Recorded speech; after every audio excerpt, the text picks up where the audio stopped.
Read the passage and answer the following questions. इस passage को read करिए और क्वेश्चंस के आंसर्स को दीजिए, बेस्ड होने चाहिए पैसेज पर। क्वेश्चन नंबर फर्स्ट है sustainable development sustainable development focuses on. Sustainable development का फोकस किस चीज पर रहता है?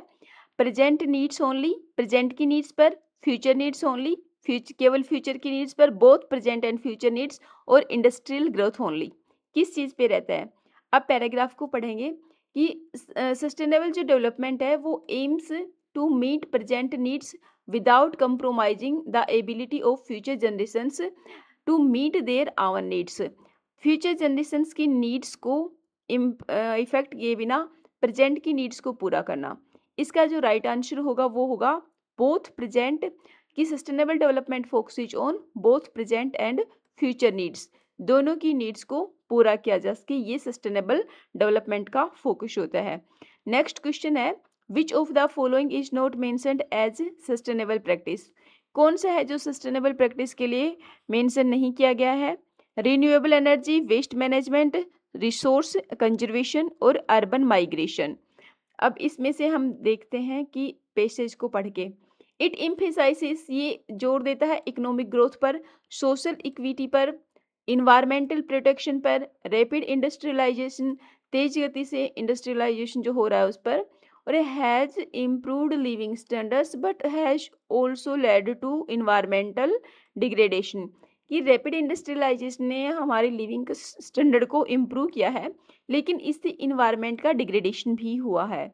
सस्टेनेबल जो प्रैक्टिसेज होती हैं सच है जैसे कि renewable energy, waste management, conservation of natural resources are essential for maintaining ecological balance. Ecological balance को बनाए के रखने के लिए ये सब एसेंशियल है। अब इसमें हमारा जो आंसर है वो क्या है कि रिन्यूएबल एनर्जी है ये इस सस्टेनेबल प्रैक्टिस के लिए नेसेसरी है। वेस्ट मैनेजमेंट भी होना चाहिए, रिसोर्सेज का कंजर्वेशन भी होना चाहिए, लेकिन अर्बन माइग्रेशन इसका कहीं पर कोई जिक्र नहीं हुआ है। तो जो राइट आंसर होगा वो होगा option D. Option D right answer होगा। नेक्स्ट क्वेश्चन है rapid industrialisation has resulted. Rapid industrialisation का क्या रिजल्ट निकला? इन्वायरमेंटल डिग्रेडेशन हुआ, रिड्यूस हुई, इससे लिविंग का स्टैंडर्ड नहीं, इससे लिविंग का स्टैंडर्ड्स रिड्यूस नहीं हुआ, इससे लिविंग का स्टैंडर्ड जो है वो इम्प्रूव हुआ है। डिक्रीज हुआ है एम्प्लॉयमेंट? नहीं, डिक्रीज तो एम्प्लॉयमेंट डिक्रीज नहीं हुआ। लोअर प्रोडक्शन, तो इसका rapid industrialisation has resulted in environmental degradation, इससे लिविंग स्टैंडर्ड इम्प्रूव हुआ है लेकिन इन्वायरमेंट का डिग्रेडेशन हुआ है। Option A is right. Next question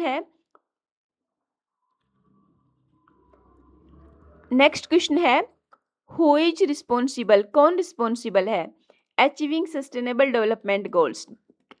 sustainable development goals को अचीव करने के लिए कौन रिस्पॉन्सिबल है? Governments only, businesses only, individuals only, और गवर्नमेंट्स, बिजनेसेस एंड इंडिविजुअल्स। इसका राइट आंसर होगा, पैराग्राफ में देखेंगे कि देखो governments, businesses, individuals all have a role to play achieving sustainable development goals. सभी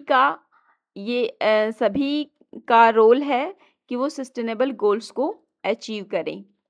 राइट आंसर जो होगा वो होगा ऑप्शन डी।